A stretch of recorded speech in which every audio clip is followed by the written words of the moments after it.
Hello students. AC circuit में अब हमारा जो नेक्स्ट टॉपिक है वो है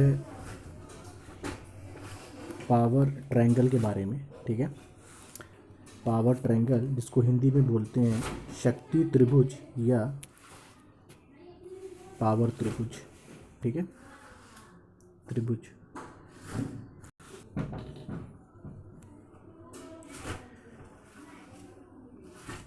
ओके, ये इम्पॉर्टेंट भी है एग्ज़ाम के पॉइंट ऑफ व्यू से। तो चलो समझते हैं कि क्या होता है। देखो, किसी भी सर्किट में अगर हम पावर को परिभाषित करते हैं, जैसे हमने पढ़ा हुआ है अभी तक, जो पढ़ा हुआ है एक फॉर्मूला पढ़ा है, P equal to V I cos phi. ठीक है, P बराबर वी आई कॉस फाई, जहाँ पे V क्या है, हमारा वोल्टेज है, I है करंट, धारा, और कॉस फाई है बेटा पावर फैक्टर या शक्ति गुणांक। ठीक है, तो जनरली जब हम पावर की बात करते हैं तो जिस पावर की बात करते हैं उसको बोलते हैं रियल पावर। रियल मतलब होता है वास्तविक। ठीक है, रियल पावर कहते हैं या वास्तविक पावर कहते हैं। हिंदी में आप बोल सकते हो वास्तविक शक्ति। ठीक है, वास्तविक शक्ति या रियल पावर।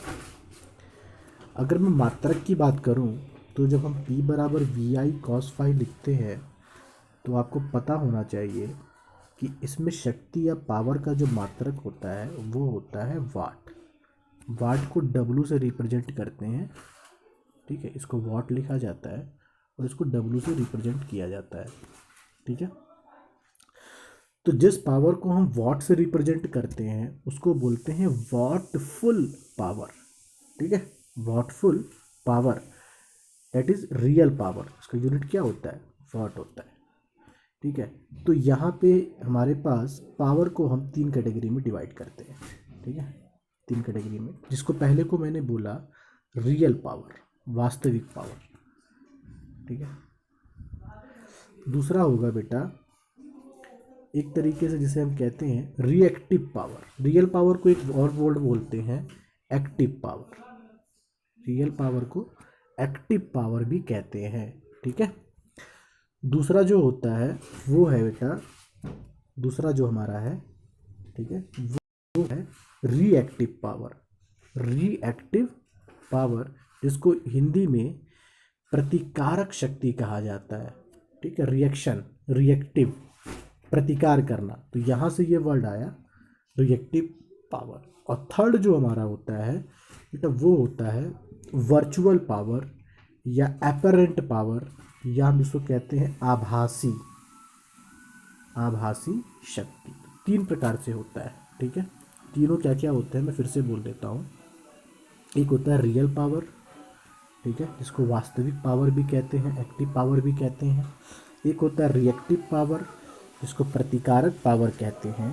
और तीसरा होता है बेटा आभासी पावर, ठीक है, जिसको एपरेंट पावर इंग्लिश में कहते हैं। अब अगर मैं मात्रक की बात करूं तो जो एक्टिव पावर होता है उसका जो मात्रक होता है वो होता है वॉट। ठीक है, जो एक्टिव पावर होता है या जो रियल पावर होता है, तो रियल पावर या एक्टिव पावर हम इसको लिख दिए। दूसरा जो होता है हमारे पास वो होता है रिएक्टिव पावर। एक्टिव पावर, दूसरा रिएक्टिव पावर।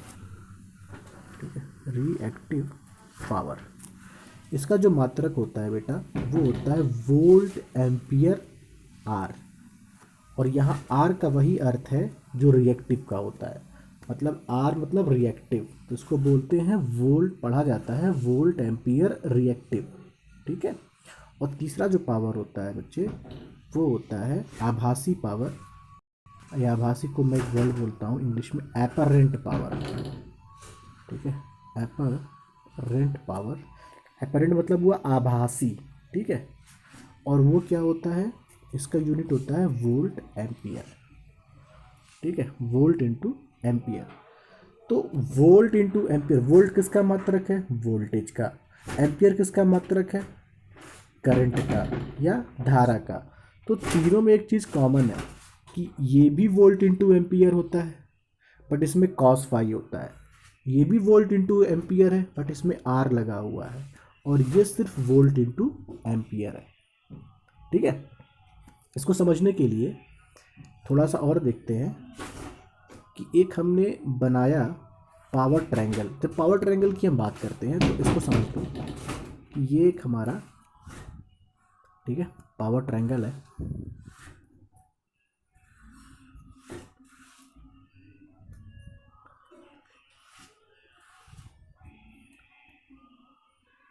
ठीक है, ठीक है, और ये कोण जो है बेटा ये है फाई। ठीक है, जो ग्रीन वाला है, ठीक है, जो ग्रीन वाला है इसको हम बोलते हैं एक्टिव पावर या रियल पावर, या जो वास्तविक पावर होता है जिसका यूनिट वॉट होता है। तो इसको हम बेटा पी से रिप्रेजेंट करते हैं और ब्रैकेट में इसका यूनिट लिख दिया हमने वॉट। ठीक है, अब ये जो रेडिश है या पिंक में है इसको बोलते हैं रिएक्टिव पावर। तो रिएक्टिव को हमने लिखा आर, और इसकी यूनिट जो होती है मैंने बताया वी ए आर। ठीक है, और तीसरा जो हमने इसका रिजल्टेंट बना उसको हमने बोला आभासी पावर एस, और इसका यूनिट होता है वी ए।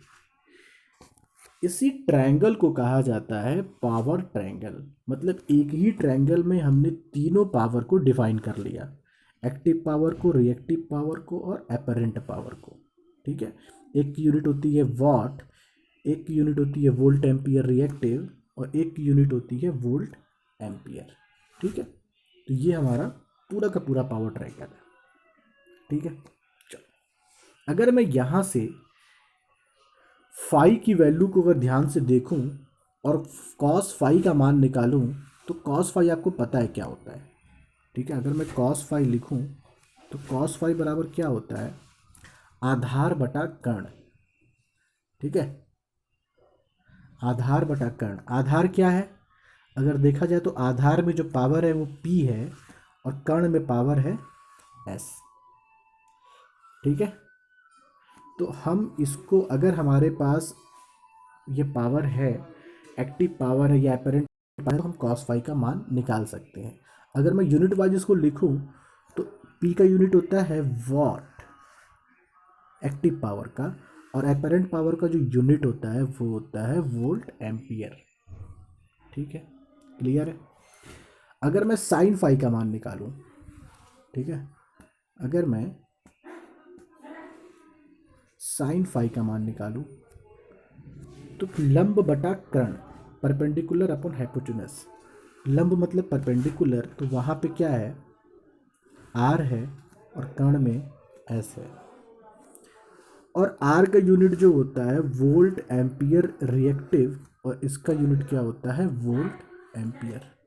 ठीक है, ये क्लियर है।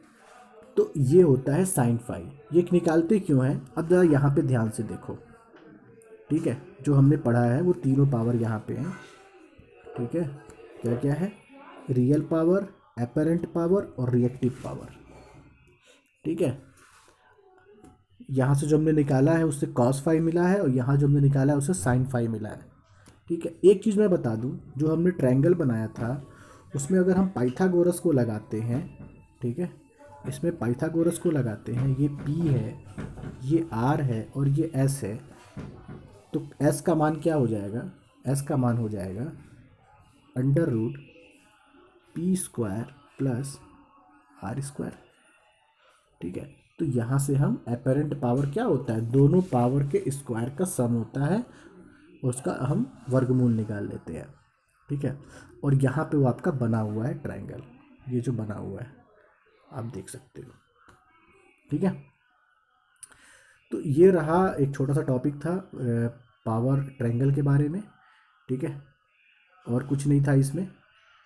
और एक चीज़ और है, एग्ज़ाम के लिए इम्पोर्टेंट है, पूछ सकता है, ये बताओ कि पावर फैक्टर का महत्व क्या है। ठीक है, पावर फैक्टर की इम्पोर्टेंस क्या है।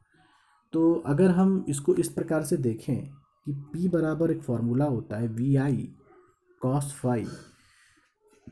ठीक है, तो किसी भी कांस्टेंट पावर की बात करें, अगर हम कांस्टेंट वोल्टेज की बात करें और कांस्टेंट पावर की बात करें, मतलब किसी भी नियत वोल्टेज पे और नियत शक्ति पे, मतलब कि आपके सिस्टम से जो वोल्टेज है, सिस्टम का वोल्टेज है वो कांस्टेंट है और उसका प्रेशर जो है वो भी कांस्टेंट है। तो नियत वोल्टेज पे या कांस्टेंट वोल्टेज पे कांस्टेंट पावर पे ये जो हमारा फॉर्मूला रिड्यूस होके आ जाएगा, I is inversely proportional to cos phi. ठीक है, क्योंकि P बराबर V I cos phi, V और I, P और V हमारे कांस्टेंट है। ठीक है,